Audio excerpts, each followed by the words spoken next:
Hey, it's Aaron, and in a couple of minutes I'm going to be heading down to Regina, Saskatchewan. Good old Saskatchewan. So I can see if I can interview anybody in the Unifor union. Now, recently they've been doing a lot of radical action to basically fight against the co-op refinery that's down there. Now, co-op doesn't mean worker cooperative in this case. Co-op is just the name of the refinery, the oil refinery that these people happen to work at. Now, there's been a lot of things that have been happening with this whole ordeal, and I've done a video about it just a little while ago, so definitely check that out in the link in the description box below, and let's head out.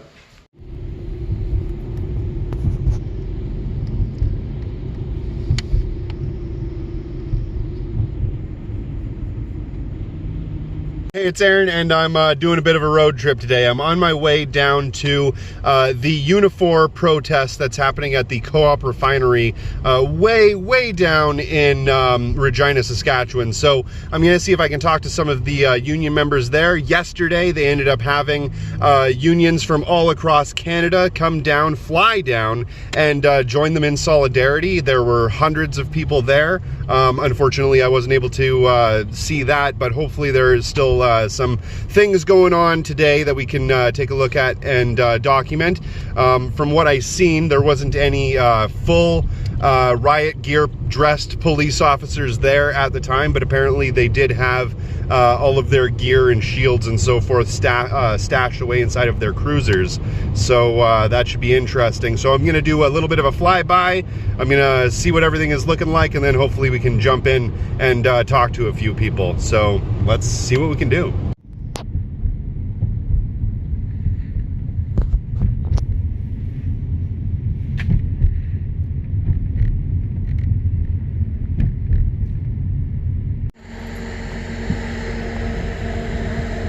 Okay, so far I've had no luck being able to talk to any of the union members. They might have been told not to talk to any media sources, and that totally makes sense. I've been directed to talk to the picket captain, but unfortunately I've been unable to find him. Apparently he's in a meeting right now, but that's okay because this sort of thing is pretty standard.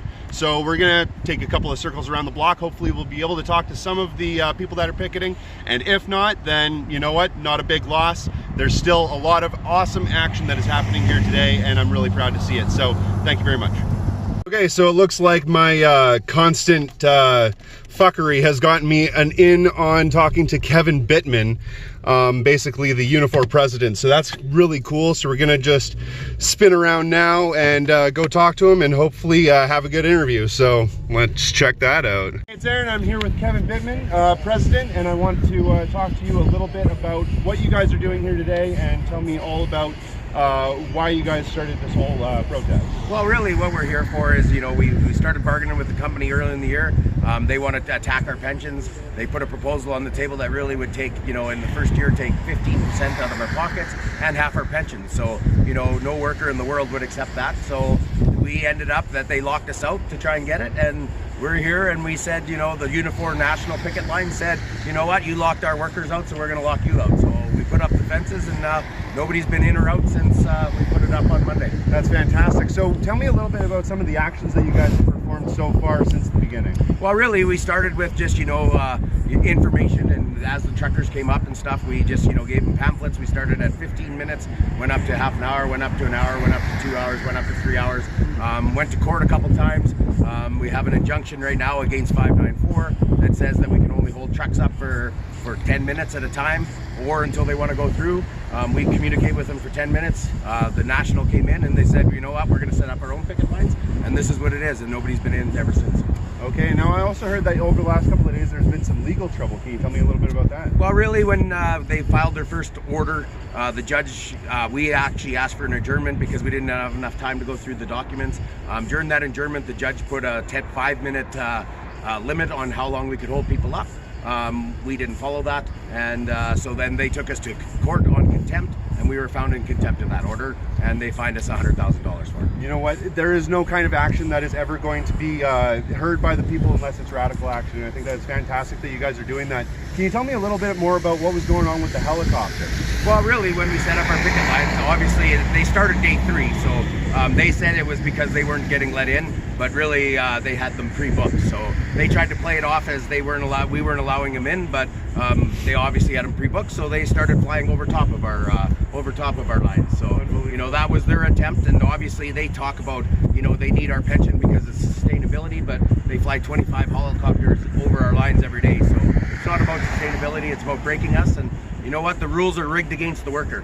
Everything is set up so that the worker has no rights. They locked us out. We didn't go on strike.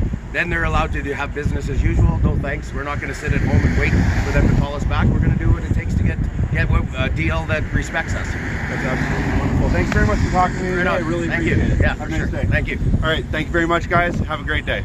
Hey, so I just got back from having my unbelievable interview with the president of Unifor. Really cool guy. I'm kind of surprised that I was able to talk to him specifically, but it was really weird. A lot of people actually had already known about my YouTube channel because of the video that I had done about Unifor just a couple of weeks ago, which was really neat. It was nice to talk to all of those people. It was nice to see that my videos are getting out there, that a lot of people are starting to actually see the channel. And it's really nice to see that a lot of people have interacted with these people that were in this union and actually have shown so much solidarity and so much unity with these people. It's absolutely wonderful. Like I was saying earlier, a lot of other unions came down in solidarity in the last few days with this Unifor union. Regina, Saskatchewan just happens to be the epicenter at the moment in Canada when it comes to radical union organizing, and that's an awesome thing. I'm really happy that I was able to get down there and talk to those people, and I really want to stress that everybody out there that's watching this right now, if you have any chance of getting involved in any sort of union activity or getting involved in a union yourself, definitely try to look into doing such things.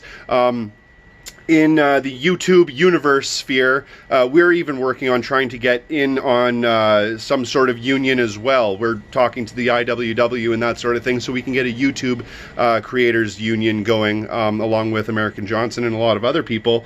But I think that everybody should be trying to do that in your workforce as well. It's not going to be easy. It's always going to be hard. In the next couple of days, I'll do a little bit of a video probably explaining how you can go about starting or getting involved in a union in your area. But with all that being said, thank you very much for watching. I really appreciate it. And have a wonderful day.